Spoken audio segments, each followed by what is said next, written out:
Hey guys, आज का topic है which company you should choose. आपको बीपीएस आईटी में जाना चाहिए। बीपीएस आईटी मतलब इन्फोसिस, आईबीएम, टीसीएस, या आपको बिग फोर चूज़ करना चाहिए।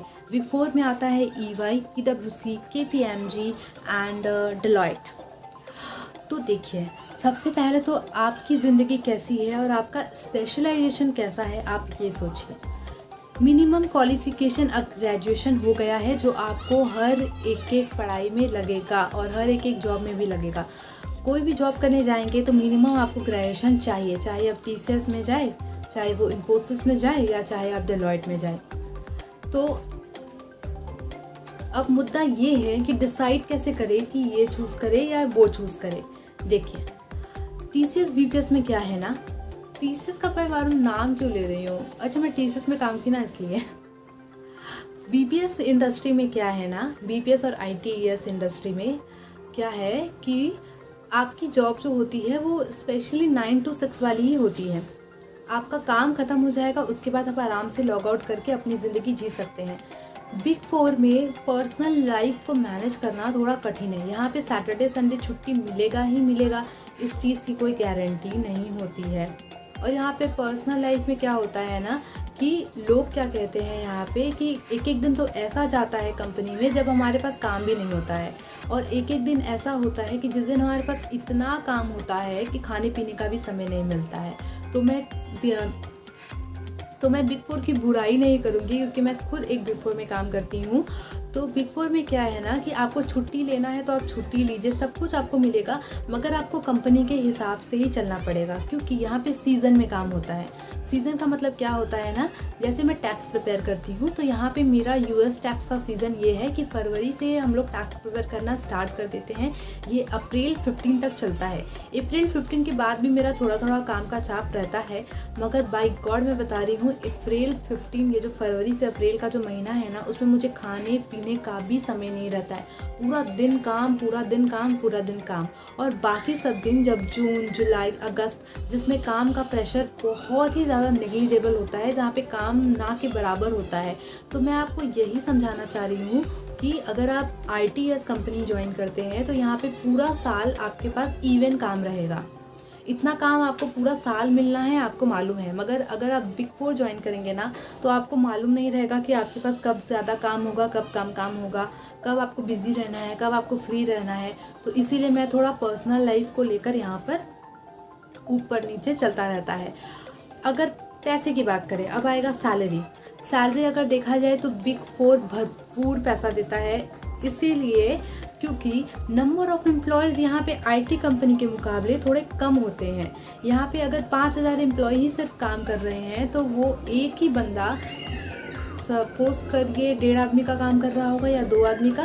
तो इसीलिए यहाँ पे रिस्पॉन्सिबिलिटी ज़्यादा होने की वजह से यहाँ पे सैलरी बहुत अच्छी मिलती है।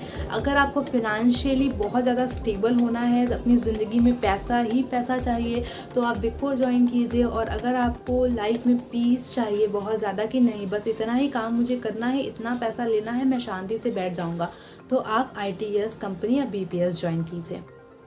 नेक्स्ट आते हैं वर्किंग एनवायरनमेंट में। वर्किंग एनवायरनमेंट की अगर बात करें तो यहाँ पे आईटी कंपनी में उतना ज़्यादा कॉर्पोरेट पॉलिटिक्स नहीं होता है, क्योंकि हमारे सीनियर्स इन्वॉल्व नहीं होते हैं हमारा प्रमोशन करवाने में। यहाँ पे हम अपना काम करके देते हैं सिस्टम में, सिस्टम से वो क्लाइंट के पास जाता है, क्लाइंट उसको चेक करता है सही है या गलत है, फिर हम लोग को ऑडिट करता है और हम लोग को फीडबैक देता है। तो यहाँ पे आपस में जो कलीग्स मेरे पास में बैठ के काम कर रहे हैं, उन लोग के फीडबैक पे ज़्यादा डिपेंड हम लोग को नहीं करना पड़ता है, जिसकी वजह से क्या होता है कि आपस में बहुत ही अच्छा घुला मिला सा परिवार जैसा सब कोई रहता है, सब एक साथ जाते हैं, हंसते खेलते हैं। मगर बिग फोर में ये क्या है कि हमारा फीडबैक सीनियर्स के ऊपर बहुत ज़्यादा डिपेंड करता है, क्योंकि अगर वो बताएंगे कि हाँ ये अच्छा काम करती है या करता है तो प्रमोशन होगा। अगर वो बोलेंगे कि नहीं ये अच्छा काम नहीं करते हैं, तो उसके बाद हो सकता है कि आपको थोड़ा सा अपना गवाही देना पड़े कि नहीं आप वो गलत कह रहा है, आप सही कह रहे हैं। इसलिए मैं कह रही हूँ, क्योंकि मैं जो हूँ वो टैक्स में काम करती हूँ, तो मेरा क्या है, तो मैं अपना एग्जांपल आपको दे रही हूँ। जैसे क्या होता है कि टैक्स इज़ नॉट इजी, खास करके यूएस टैक्स तो बिल्कुल भी इजी नहीं है, बहुत बहुत वास्ट है यूएस टैक्स। तो इसमें क्या होता है ना, तो इसमें क्या है कि कोई कोई सीनियर्स ऐसे हैं जो लोग थोड़ा गलती होने पर भी बोलते हैं कि ठीक है सीख रही है, यूएस टैक्स वैसे तो बहुत टफ है, इतना भी कर दिया उसने तो बहुत अच्छा किया। मगर कोई कोई सीनियर्स के एक्सपेक्टेशन थोड़े अलग होते हैं हम लोग से, तो उन लोग बोलते हैं कि नहीं इतना गलती भी नहीं होना चाहिए, ये जो चीज़ थोड़ा ठीक नहीं हुआ इसको थोड़ा सही करना पड़ेगा।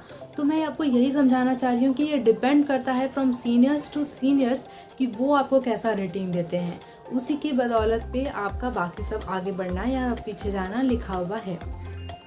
अगर बात करें फैसिलिटी की, फैसिलिटी देखिए दोनों में लगभग आपको सेम ही मिलेगा, चाहे वो मेडिक्लेम हो चाहे वो जो भी हो, ठीक है।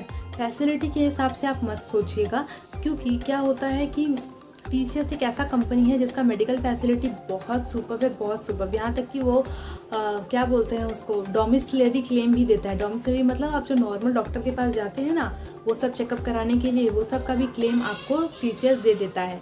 मगर बाकी सब कंपनी में क्या है ना, बाकी सब कंपनी में आपको सिर्फ हॉस्पिटलाइजेशन, इतना बड़ा इंग्लिश, हॉस्पिटलाइजेशन ही सिर्फ मिलता है। तो उसमें क्या होगा, अगर कोई हॉस्पिटल में एडमिट होता है आप या आपका डिपेंडेंट, आपका फैमिली, तभी जाके आपको उसका क्लेम मिलेगा, नहीं तो कोई भी डोमिसिलरी, सर्दी खांसी ये सब चीज़ का डॉक्टर दिखाएंगे तो ये सब चीज़ का क्लेम आपको नको मिलेगा। फिर उसके बाद आता है जॉब रिटेंशन।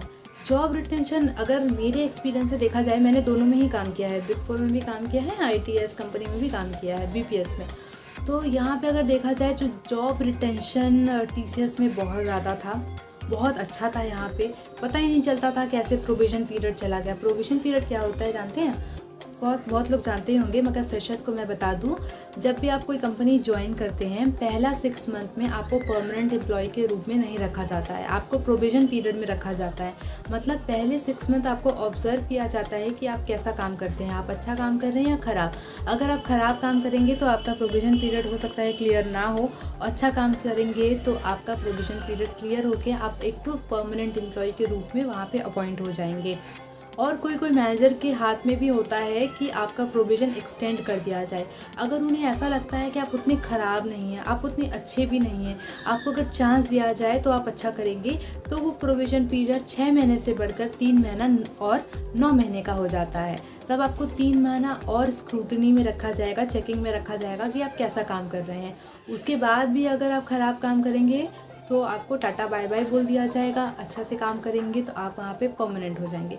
मोस्टली ज़्यादातर लोगों का प्रोविज़न पीरियड जो होता है क्लियर हो जाता है, क्योंकि कोई नहीं चाहता पंगा लेना। तो इसमें मेरी लर्निंग्स आप लोग के लिए यही है कि फर्स्ट 6 मंथ बहुत संभल के रहना, संभल के तो हमेशा ही रहना है, मगर स्पेशली फर्स्ट 6 मंथ सीनियर्स का बात सुनिए, समझिए कि वो कहना क्या चाहते हैं, ठीक है।